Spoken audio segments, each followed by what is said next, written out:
And my special guest this evening is Christopher Garetano. He's been on the show before. I just love having him on the show. Let me get you his bio here. Christopher Garetano was born in New York. He majored in film and is a graduate of the School of Visual Arts in Manhattan. He is the owner and president of White Phosphorus Pictures USA and White Phosphorus Pictures Hong Kong Limited. In 2005, he released his first documentary titled Horror Business, an experimental study regarding the struggles of independent horror movie making. And in 2012, Garetano wrote and created the graphic novel South Texas Blues, illustrated by Trevor Cook. South Texas Blues is based on the true story behind the making of the Texas Chainsaw Massacre, which was serialized in Fangoria Magazine through 2012. And in 2006, he set out to make Montauk Chronicles, subsequently creating two completely different motion pictures, and which one was ultimately completed in the summer of 2014. And then in January of 2015, Montauk Chronicles premiered at the Philip K. Dick Film Festival in New York and won the Best Documentary Award. His next motion picture is Spirit Chronicles, a unique study of ghosts, hauntings, and life after death. And in October of 2015, movie maker Christopher Paul Garetano set out to create the definitive motion picture regarding what is perhaps the greatest unsolved mystery of our time, the legend of Bigfoot. Bigfoot will chronicle the most important and thrilling stories ever told of the North American Sasquatch. Bigfoot is Christopher's second adventure into the world of the paranormal. He's also the creator of the award-winning alien conspiracy docudrama Montauk Chronicles, as we know, and shortly after the release of Montauk Chronicles in 2015. And his website, if you haven't purchased his documentary, I suggest you do. It's awesome. It's montaukchronicles.com. You can access all of his information there. And boy, oh boy, it's going to be exciting. And please welcome Christopher to the show this evening. Hello there. Hi, Solaris. Hi. Welcome. It's great to have you on board. Thanks for having me back. Thank you so much. Yeah, it's wonderful. So how's the Montauk Chronicles doing? I mean, I think it's doing quite well. Considering this, I don't know if a lot of people know this, but this was a movie that was made with, very little money, very little equipment. I did most of the major work on the film myself personally.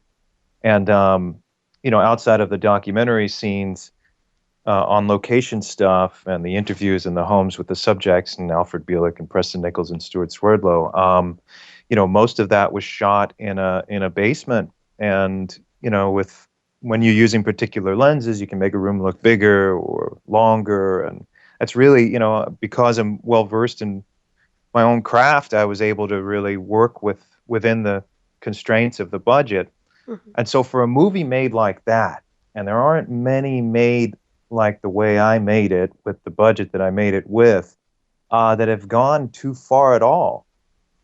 So I think it's doing just as a movie, it's doing quite well. But I just for a movie that was made under the conditions that I made it, I think it's doing really good. It's getting around. There are people around the world that purchased it, and every week we sell, a few more copies, and a few more people are ingesting it, and it caught the attention of some networks on television. So for the past year, I've been contacted by a few of them for various reasons and different projects. And lately, the latest one I signed up with seems to be the most promising.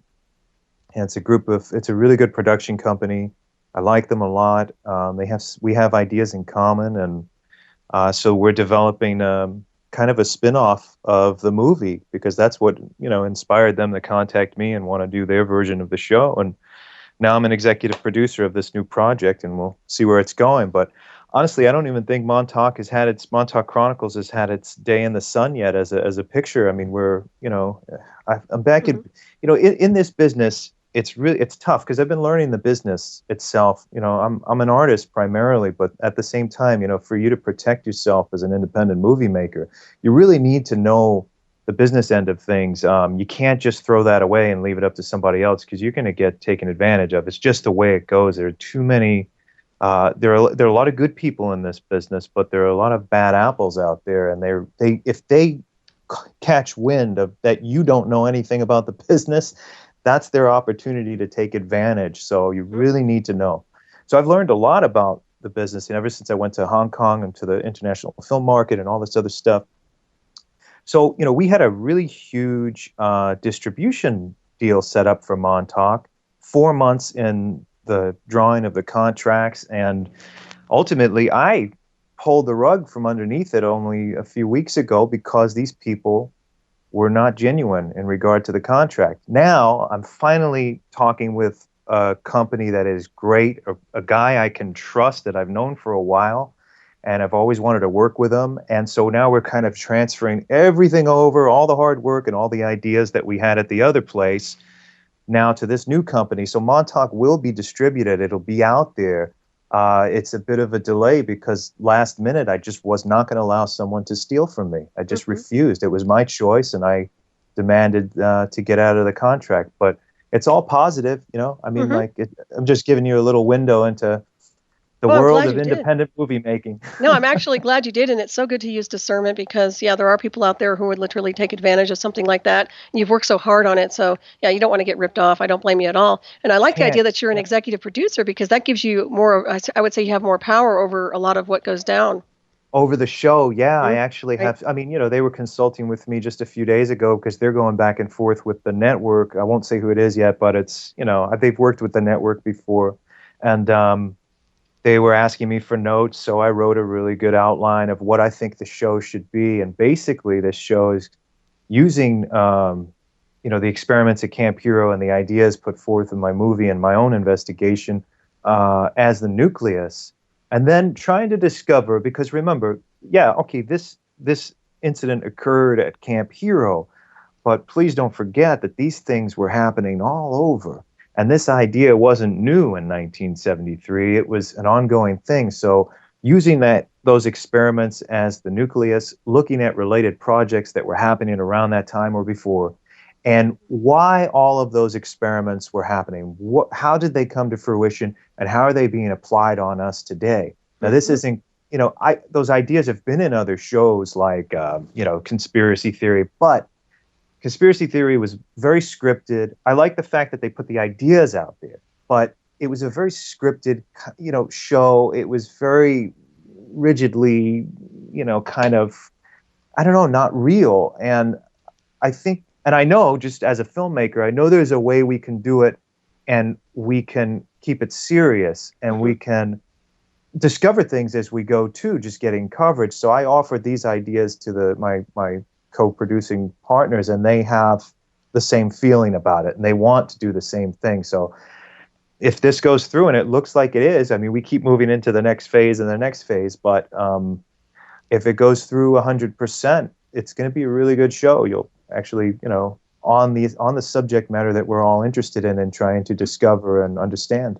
Oh, absolutely. Yeah, and of course, with the technological aspects of it, you're right. What they're doing with the technology today. If you ever need any assistance, you know where to find me on that one because I can give you all sorts of information on the Oh, psychotronic programs and I'll be everything else. talking to you for sure. Yeah, absolutely. That's I'm really proud of you. The work you're doing, everything that you've been doing, phenomenal work, phenomenal production, and I really encourage everybody. If you haven't seen Montauk Chronicles, if you haven't seen it yet, please purchase a copy. It's fabulous, and you also have it on Blu-ray. Is that right? Yeah, I mean, it looks really good on Blu-ray. I mean, I'm a film guy. I love movies, always have since I was a kid, and you know, I love the way things look on Blu-ray. Some people complain about it. I do not. I mean, I've you know, I grew up in a video store. My parents owned one in the early '80s, so I watched the progression of, you know, pictures that I finally got to see in their original aspect ratios, full clarity. So I'm not romantic about scratches and dirt all over a picture. I really like it as the cinematographer and as the director intended. And I love things that are cleaned up to their most pristine state. And, you know, it looks Hmm. really good on a Blu-ray. As the guy who made it, who was looking through the lens the whole time, I Nice. love the way it looks on Blu-ray. Yeah, it's nice to look at the final product, isn't it? It makes you feel very proud, I'm sure.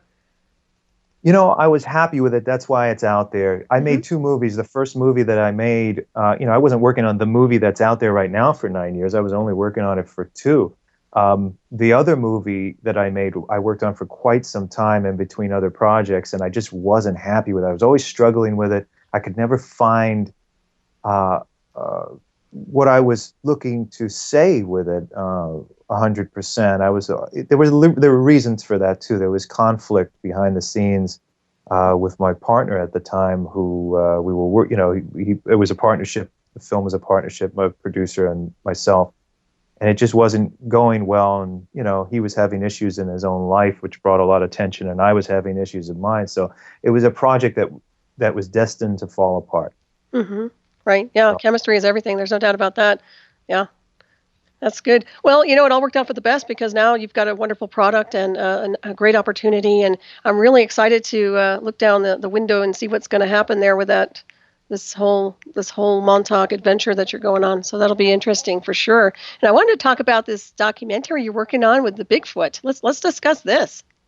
Yeah, I'm so inspired. I was just always inspired by this subject matter, but, looking at um, what was out there, I couldn't wrap my head around why, with so much incredible, in the literature and books regarding the Sasquatch, with so much incredible information and so many exhilarating stories and historical moments and eyewitness accounts, why on earth is there just an overabundance of really schlocky, Z-grade interpretations plus these kind of quick and dirty, shaky cam uh, TV shows based on the subject? And it's like you have this gold mine that you're avoiding, and for some reason, you're only focusing on the same old thing. It's like this recycled idea of a bunch of people walking in the woods, finding absolutely nothing.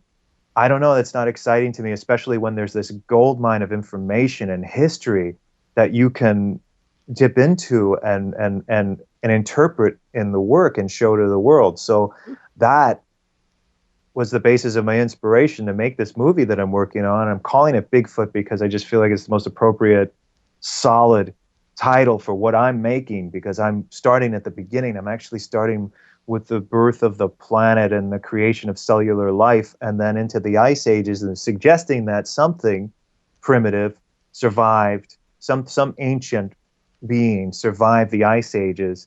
And then what I think happened is that, in a way, it may have coexisted here and there. It probably was always somewhat elusive, but coexisted with humans as we know it, or different variations, hominids. And then during the time of the birth of this country and so many people coming into it, and the fact that Native American cultures were being destroyed and the violence that ensued, they probably saw that, witnessed it, and said, well, we're not going to fare too well either, and just retreated to the most secluded areas.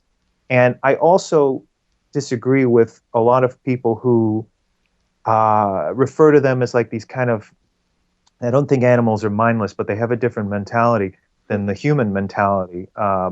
So they're referring to them as like breeding populations and stuff. Well, we don't refer to humans like that. And I see this species as a kind of more like a families and tribes, as opposed to just a breeding population where you have an overabundance of deer or an overabundance of raccoon. It's like, I think it's more like tribes and families that have existed for years, and that's how they kept their population down. They're just conscious of it. They know they can't overpopulate those areas because it's not going to be too good for them. And I do believe they're of the flesh and blood. I know a lot of people are saying they're coming in and out of portals that go into different realities, perhaps, but my focus is on the flesh and blood aspect of this being. That's wonderful. I love your approach. This is exciting. I like the idea that you're going back to the birth of the Ice Age. I think this is incredible. And you're right. I see so many people out there. They're doing, I don't know, kind of like a tongue-in-cheek assessment of Bigfoot, and it maybe it's for entertainment, but seriously, this is a nice approach. Really like that. Yeah. Thanks. Yeah, I've spent some time with some good people and interviewing them, but there will be much less of that in this movie and much more of the story and the history. And there's so many great stories that are out there that really haven't been interpreted at all or well. And so they're going to be very well put together in my picture.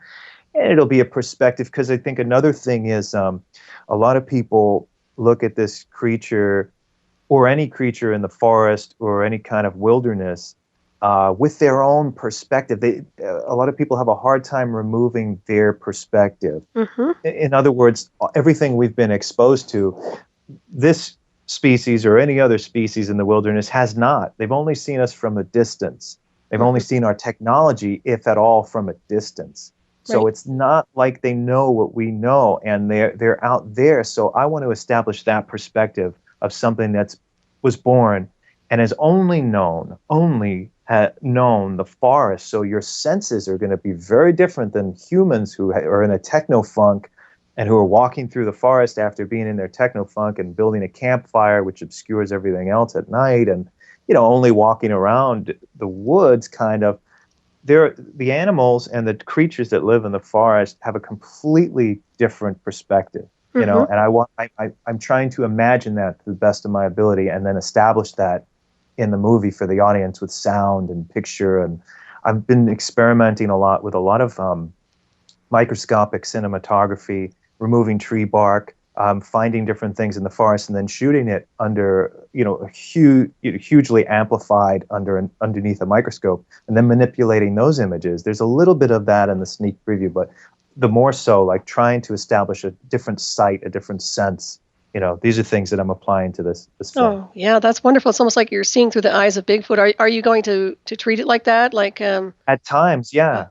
And there's violence, and then there on the part of the species, and violence on the part of humans. But I'm showing that many of the stories that I read, almost all of them, have all been provoked by the fear of a human being against one of these creatures, or violence against them just kind of blindly, like in the case of Fred Beck in the Ape Canyon case in Mount St. Helens in the 1920s.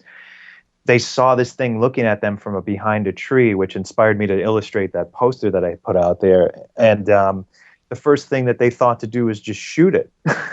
So that's that. And then later on, according to Fred Beck and the rest of the gentlemen who came down from the mountain, said that these things attacked their cabin in the middle of the night and went on for 10 hours, them throwing boulders through the roof and knocking down the walls and, banging on the walls. And it was a siege against the cabin, but the violence couldn't even compare to what these guys did to one of these things earlier. And they shot it in the head and chased it down until it came to a precipice and fell to its death.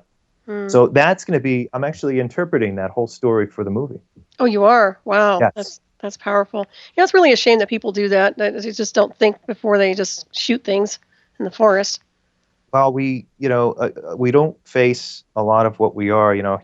As a species, we're very violent. I mean, a lot of species are, of course, but we are also. We try to pretend like we don't have that animal side, that reptilian, R complex, but we do, and we're a very violent species. Yeah, it seems like that it's escalating across the board here too, in the illusion of, but that's another area altogether. Sure. But yeah, no, I think this is going to be an excellent documentary. Are you calling it a documentary? Is that the correct way to describe it? I can't, because it's 80% cinema, so Okay. I can't really justify it as a documentary. But still, there will be some documentary. See, the documentary form, and just form in general of movies, the only reason why it's so rigidly in the public consciousness as a form, in terms of the structure, is because the business of the larger film companies feel like that's important to have, and they feel like they spend a lot of money on analysis of the public and what they want, and I think it's very inaccurate. But that's why we're all programmed to think a movie needs a certain form. So I like to play with it. And in terms of Montauk Chronicles, there's a lot of cinema. You'll have like these moments where we're talking to Stuart Swerdlow, or we're talking to Alfred Bielik or Preston Nichols, and then we'll go into a cinematic scene that'll last 10 minutes. I love that. I love that idea. Even early on, I love documentaries like Orson Welles' F for Fake, or the Maisels' Gimme Shelter, or movies like that really didn't have this solid structure. So like my first documentary was called Horror Business.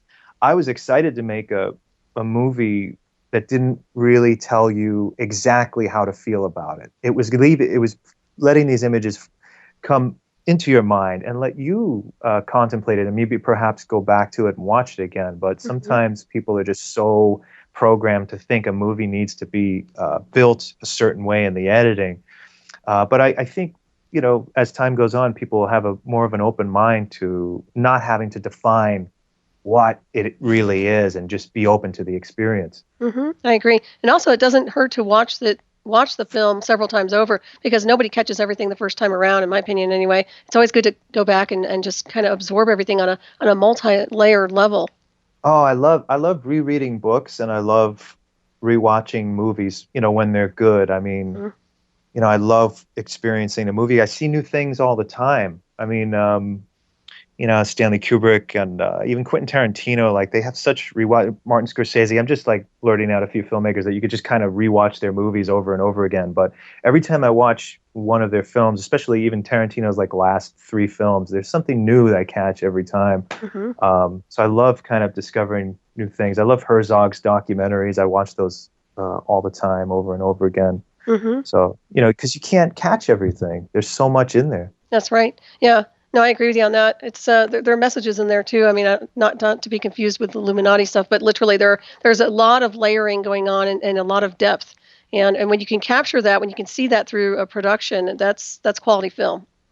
Yeah, well, Stanley Kubrick had a lot of that stuff in his work, Eyes Wide Shut, and even in The Shining. There's a Mhm. lot of Illuminati reference in those films. Yeah, it's almost like an initiation or a ritual. And I was actually talking, not to digress, but it's interesting because some of these films actually do seem like a ritual format because you're going and you're kind of initiating the audience into a different reality, and it's interesting because that's where people have to be very careful insofar as what they're creating on screen. But yeah, there's some fabulous producers out there and directors and films, and then there's the other stuff. But I think you're a very high caliber being for this type of thing. So love the work Oh, you do. thank you. Yeah, I really do. Yeah, I'm just, the thing is with film has always been an expensive thing, Hmm. but there are technologies now that are at our disposal that where it was in terms of film processing, color timing, development, all of these things that really cost a ridiculous amount of money, even in post, having your negative cut years back, that it's doesn't exist anymore. So if you're making a film in the digital world and there are some beautiful technologies if you know how to use them. Honestly, most people, I'd say almost 100%, would not know the difference if you had a guy or a girl who knew what they were doing with the camera and lighting. You Hmm. wouldn't know the difference if it was shot on 35 millimeter, or it was shot on one of these new high definition systems. You wouldn't Hmm. know the difference Right. because there's really not much different to it. And there's this argument like, what's better? Well, what's better for me, I used to shoot on film. I shot on 16 millimeter for years. It was a pain in the ass. So I had days where I shot a full day and a full magazine was eaten up by by a full magazine of film was eaten within the magazine. I lost the whole thing, stuff like that, Hmm. which I wasn't happy about. It was too ridiculously expensive. So I'm not romantic about the celluloid itself. I'm romantic about good movies, and good movies can be made on these new formats if you, I mean, 35 millimeter is not going to make a better movie. So my Hmm. point is now we're able to go and tell these stories, and films aren't as expensive, but we still need money. And the thing is, money, you can throw money at a camera all day, but you still need to know what you're doing. And what the money does is, and it doesn't need to be an obscene amount, but what it does is it creates that time period that you can work hard. You still have to work hard. The money's not going to just manifest into the film for you. So what it does is it allows you to get the elements and the equipment and the people together during a period of time so you can work hard and get this thing accomplished. And that's why I'm raising money for Bigfoot right now, because another unfortunate thing in this business is, unless you have any, silver spoon in your mouth or a huge connection, which I don't right now, you get these guys every now and then that want to come in with money. And let's say I'm doing $100,000 worth of work. They come in with $7,000 and they think they own you with 7 grand, even though you're doing $100,000 worth of specialized work and time. So to avoid that, I would much rather have people who are interested in what I do, the energy coming from their contributions, and it's by their own free will. I'm not forcing anyone to put into my film. This is a wonderful thing. It's by your own free will. Anybody that wants to be part of it can be. I give back to you by making an incredible movie. I also offer a bunch of other things, and we come together in this wonderful energy is what creates the movie. I have no adverse feelings over these crowdsource funds. I think they're beautiful. That's another thing that is an invention of the now for the independent movie maker. It's so that we don't have to worry about some scumbag taking the movie away from us, changing the title, cutting out scenes that were important, influencing things because he threw in a few bucks that we needed to get some equipment, but we're still doing more in terms of what it would cost, more work than what his dollar was worth. So exactly. that's where I'm at right now, and I'm hoping to move forward by the good graces of people who want to see this thing happen as much as I do. Oh, absolutely. So if people want to get involved with a fundraiser and assisting you with this, how do they do that? Well, we had a campaign on Indiegogo, and for 45 days straight, I was working full time on it. I have to get back to work on the movie, which I started shooting in October, and I shot some significant footage for the film, which you can see. But we're continuing the campaign while we're making the movie on GoFundMe, and you can go to GoFundMe.com slash Bigfoot the movie. Check it out. There's about a 7-minute documentary with a sneak preview of what we've done so far that tells you all about the project. I'm offering a lot of different perks, including a digital download of the movie, and these are one-time fee, so it would be like a one-time fee of $25 every week. You're going to get a video newsletter during the whole year about the making of, to show you the whole process from beginning to end, plus a free digital download of the film when it's finished. And that would be one time, $25 charge. And it's your contributions helping us get this thing made. Every dollar counts. Mind you, even if you put in $5, remember that's $5. It'll feed a crew member for an afternoon, or, put gas in one of the cars or the trucks. It's all important, and it all helps. And it's all going into the film. So That's wonderful. Yeah. So I encourage everybody to assist you with that. Yeah, I saw the trailer, what you started to create. It's awesome. Yeah, it's looking good. I'm telling you. Thank you. Yeah, the final film will be very much more. As much as I could show in that sneak preview, I did. But mind you, that was really done by. There were only 3 people present, including myself and the subject. So that can give you an idea of what we can do with basically nothing. So I'm trying to raise about 20,000. I'm putting, obviously thousands of my own money into it. So we're trying to get about that much, and I'm pretty sure I can pull it off for that. So I think you can. Yeah, I really do. Yep, without a doubt on that. So regarding Bigfoot, how far back do the stories go? Where did you get your sources from, and where did you dig? Really just books. There are books on various books, not all. Like I read John Green's several of his books. I read Roger Patterson's a reprint of his original book about the abominable snowman in America. I read William Munn's book, When Roger Met Patty, about the analysis of the Patterson film. That's a really meticulously obsessive book if you really want to read about that. And that's also going to be discovered and portrayed in my picture. And I'm trying to think, what are some of the other ones? Brian Sykes, another one. And one of the most important ones was Dr. Jeffrey Meldrum, head of anthropology over at Idaho State University. I have a great respect for the guy. I chatted online with him a little bit about what I'm doing, and he's at a place now where this is not a joker. This is not a guy who's just coming up with half-assed theories and ideas. He's really extremely intelligent man. He's an anthropologist, and this is a man who believes and knows that this species exists and has every reason to believe it. Had his own experiences with it, but initially, and I tried to remind him a little bit in the email back and forth, was that I feel like it was the mystery that inspired you originally, of course, to get into this when you were a kid. He would attend Roger Patterson, and for anyone that doesn't know, Roger Patterson was the man who filmed that infamous film of the Bigfoot walking in Bluff Creek, California. The one that we all know, the most infamous Sasquatch motion picture, ever piece of film ever shot. Probably second to the Zapruder film. Right. And and it's been analyzed just as much too.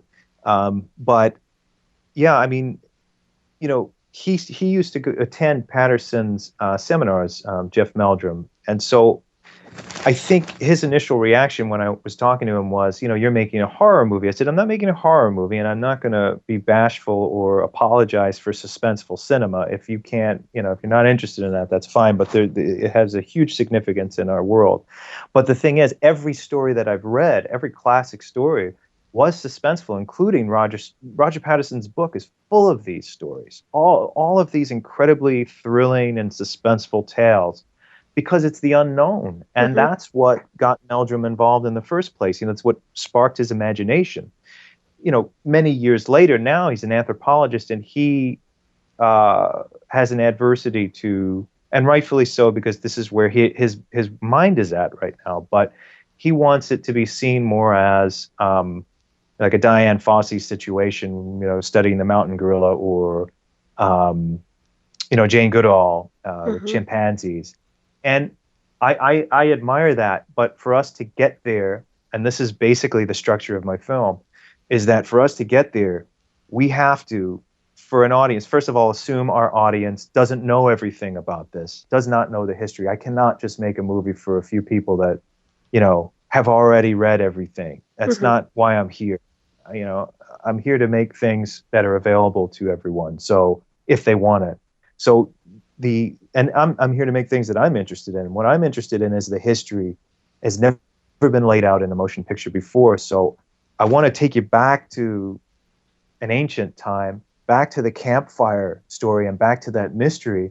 And then in the last act of the movie, we can bring you into the world of science and modern anthropology, which is what I plan to do 100%. So it's a journey for the audience, is what I'm proposing, and what I'm making here is that when you sit down and the lights go out and you watch this thing, you're being taken on a chronological journey, through this provenance of ideas and stories, being brought finally into this mindset. So hopefully it transmutes your mind and actually transforms your mind a little bit through that process. Because you can't, if you make a movie just about stuff that you're assuming people already know, there's no transmutation going on. They're not learning anything new. But if you take them on a journey and you take them through that chronology, then something will change in their minds by the end of it. You'll have a new perspective. So that's my goal with this stuff. I think that's great. That's like a formula right there. I like that quite a bit. Yeah, and it's what it's kind of in Montauk, same kind of thing. I started at the beginning, started at the beginning of an idea. Right, because you're right. A lot of people don't know. Some people aren't up to speed, especially when it comes to something like Montauk and even Bigfoot. All they know is what they see in mainstream, and that's not going to teach them a whole lot. So, no, again, no offense. I wish everybody a beautiful life, but I just feel like the shows on Bigfoot right now are just kind of perpetuating the pockets of some of the people who are in ownership of the ideas or the copyrights, and that's fine. They need to make money, great, but that shouldn't stop me from making something original on an oversaturated subject that, in my opinion, has never been tackled the right way. So I'm going to do it. Right. Yeah, it's called quality, Christopher. Thank you. I mean, sorry, but it is. No, it's wonderful. I'm very excited. I think this is going to be incredible. Yeah. So regarding specific sounds of a possible Bigfoot, what did you look for? How did you go figure those out? In terms of sound effects or sound effects. Yeah, I mean, in the reel itself, I actually extracted a few old effects that were said to have been recorded from real sources, and then I manipulated those a little bit, and then I probably had a library full of some animal sounds too that I was manipulating. I did all the sound design and sound editing myself, and Montauk Chronicles too. The sound mixing was done by Mark Nadolsky, but I did everything else. That's awesome. And yeah, I mean, I love sound. That's the thing. It's like it's a huge. Filmmaking is a huge paint box, and it's so many elements coming together, and you can't shortchange any of the elements. Can't shortchange any of the elements in favor of the other. You need to understand all of them to be a movie maker. And you can't just be a good writer. You can't just be good with the camera. You have to know all of it, because every piece serves the other part, and it all comes together in this one place. So that's the process of movie making, and there's no way you can do it good, I think, if you don't understand all of it. I so agree. Have you ever thought about putting a book out on this, on just filmmaking in general? Oh yeah. No, I actually plan down the road a little bit to teach while I'm making my movies. So I'm Oh, going to try and work nice. that out somehow. I'd love to have a group of people who may be, maybe like second year film school students or people that are really ambitious that have a background that are interested in working with me. And I'll actually pay them a little to be part of my crew. And, I'll try and work it out somehow. I've had this idea for a while, but I think it would be a wonderful thing because when I'm on the set, I love vocalizing to whoever cares why I'm using a lens or why I'm doing something, and it also reminds me why I'm doing it. Yeah, I And think that's, so, yeah, that's great. That's a wonderful idea. yeah, I'd love to. I don't want to just teach for a living. That's good for some people, but I have to keep making and creating. So I figured if I can bring my classroom situation on the set and have people there with me, they can also help me make my movies too. So it's not an unheard of thing. I think a few other movie makers have tried this before, but I'd really love to do it. And the other thing is this, if you now that you brought it up, this is something that's I would also teach my students that I didn't learn in film school Hmm. is how to deal with the bad apples in the business and how to deal with people and how to deal with these phone calls and how to figure out a contract and how to, those are really important things, and how to deal with distributors and how to deal with how they manipulate your mind and try and get the best out of you, get the most out of you and stuff like that. Like, Hmm. look, it's a real thing. A lot of people don't want to talk about it, but it's true. The distributor doesn't want to, they want to make as much money as they can. So if they get this sentimental person who thinks, who is wowed by the idea that their movie's going to be in a store or on a website, well, I'm sorry, but that filmmaker is very naive and they're about to be taken for a ride. And I've seen it happen so many times. I've even warned some of them, but they don't listen. And they end up taking these deals and think, well, I just made it. No, you didn't, because a year later they figure out, wow, I didn't make any money. My movie didn't go anywhere. And the thing is, what you need to know, at least in this day and age as a movie maker, you need to be the protector and guardian of your work at Hmm. all times. You have to. And that's why Absolutely. you see me out there promoting my own work a lot, is because if I don't do it, first of all, no one else is going to do it. Hmm. And if I don't do it, and if I don't protect my own work, then it will fall victim to someone else who, trust me, every single time without fail, when it gets in someone else's hands, all of a sudden, for no particular reason, they want to try and change the title. They want to change the movie. They want to put their name on it. They, Hmm. like, they want to Oh, just do no. things to take it from you. It's a business move. It's like a Hmm. chess game. They're trying to take something from you.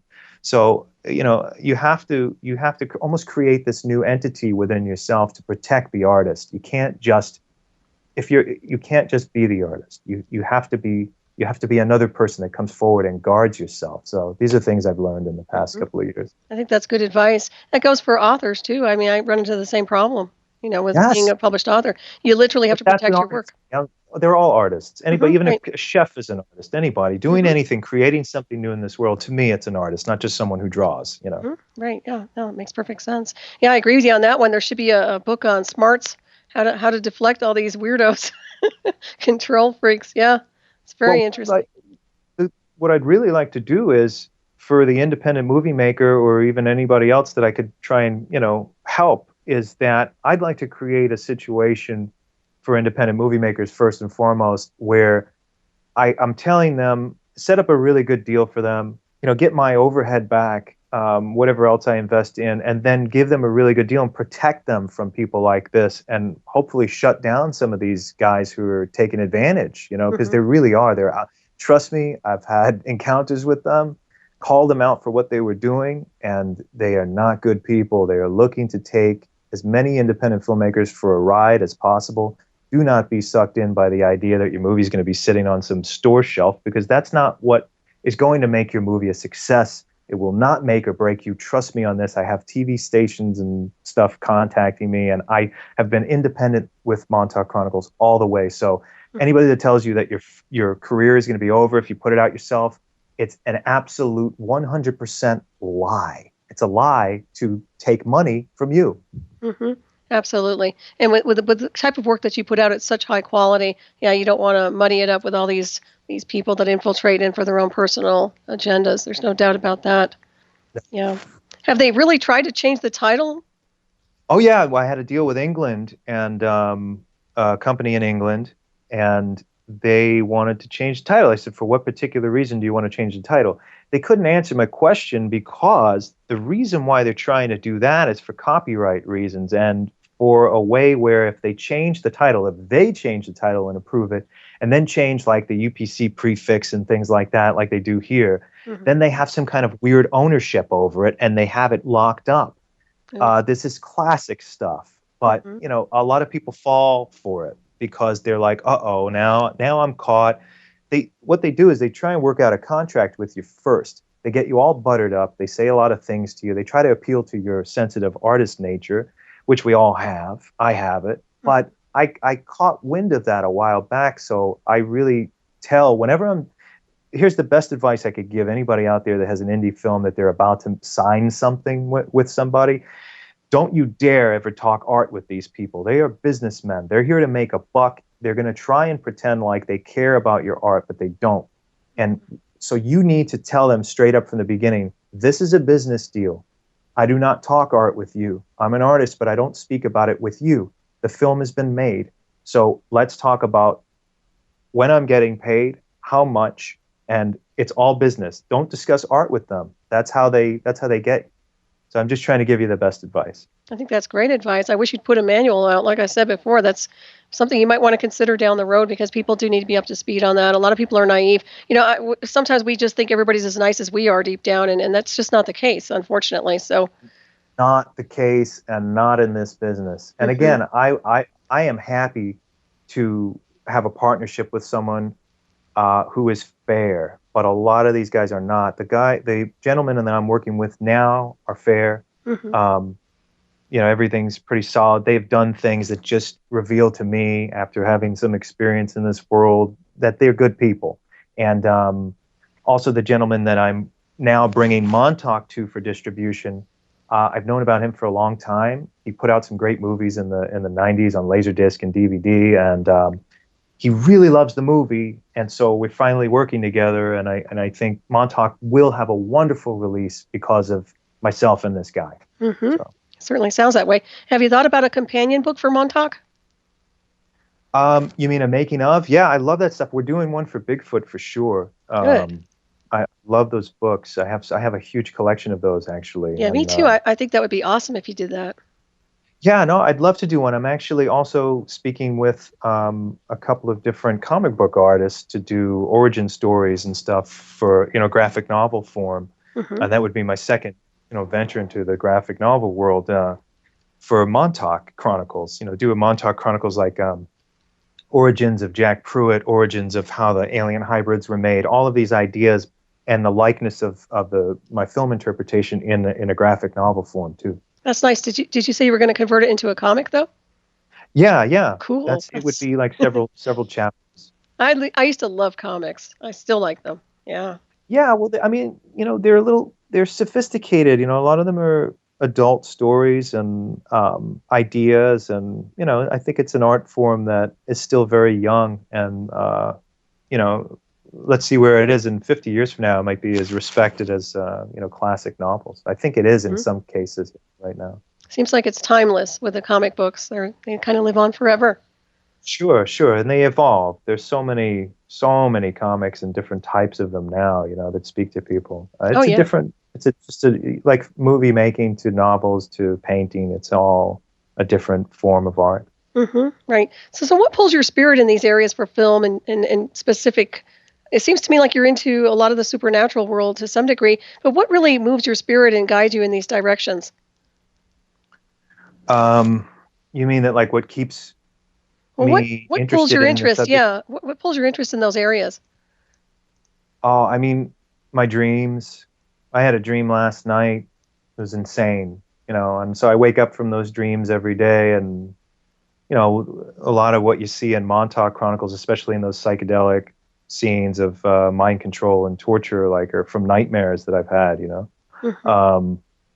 that life experience, I had a huge attraction to the dark side of things throughout my childhood. So I guess I spent my adult years so far trying to understand why I had that.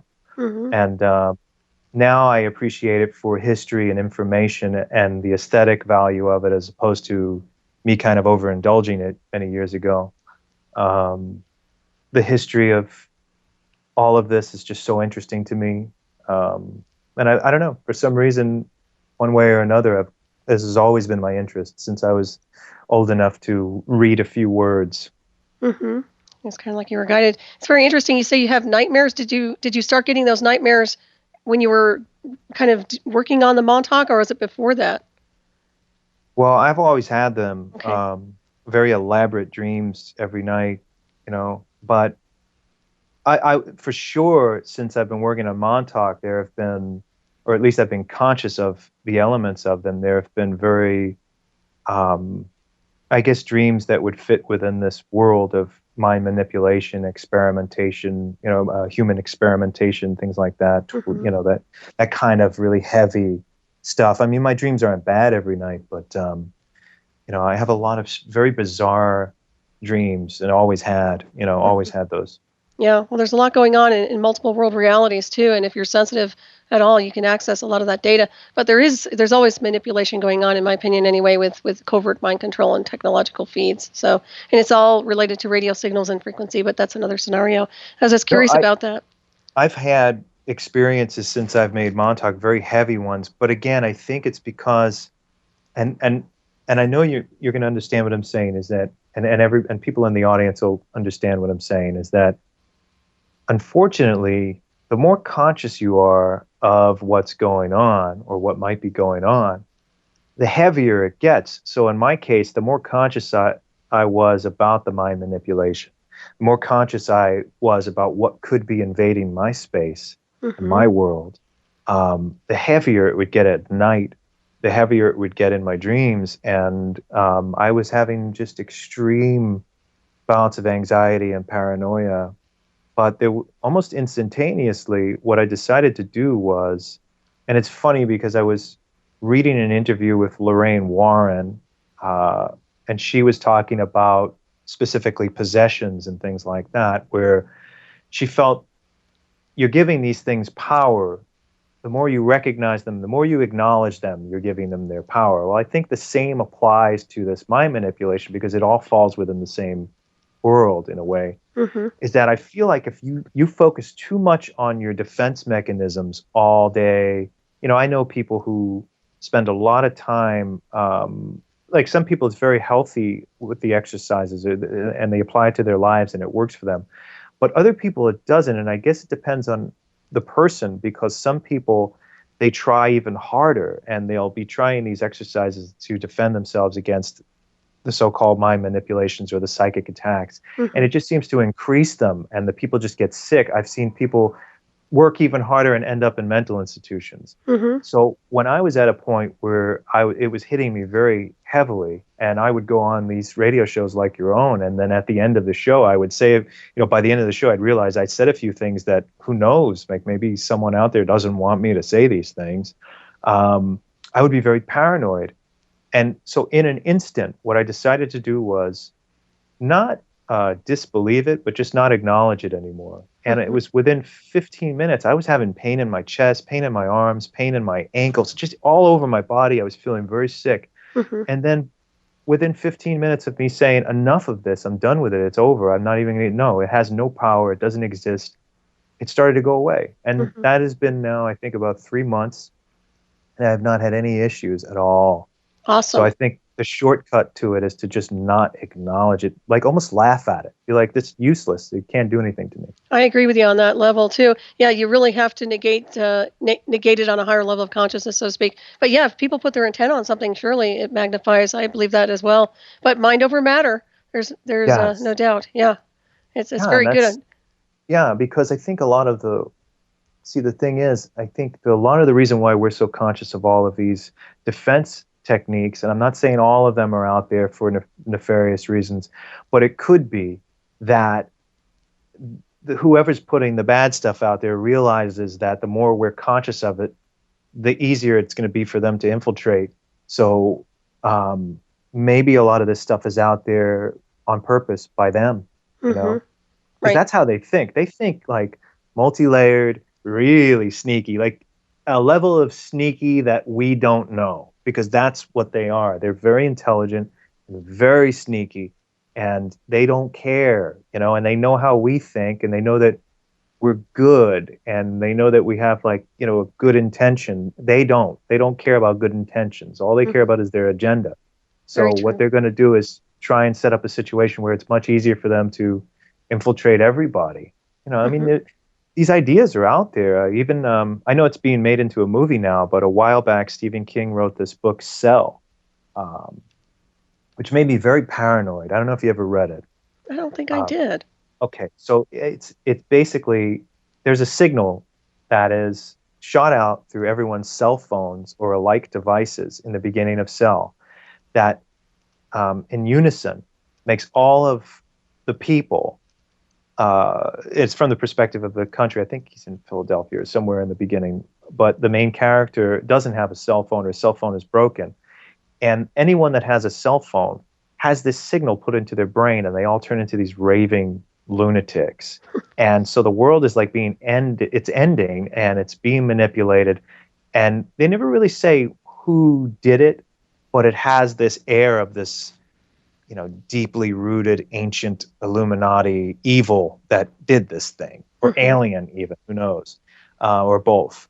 But after reading that book, and yeah, okay, it's a pop culture book, and you know, Stephen King is great, but he puts a lot of ideas out there that are considerable, and I think that those ideas are out there for a reason. Oh, absolutely. And we're going to head for a break. Everybody, please stay tuned. We'll be right back here at Ravenstar's Witching Hour, and my special guest is Christopher Garetano. Stay tuned.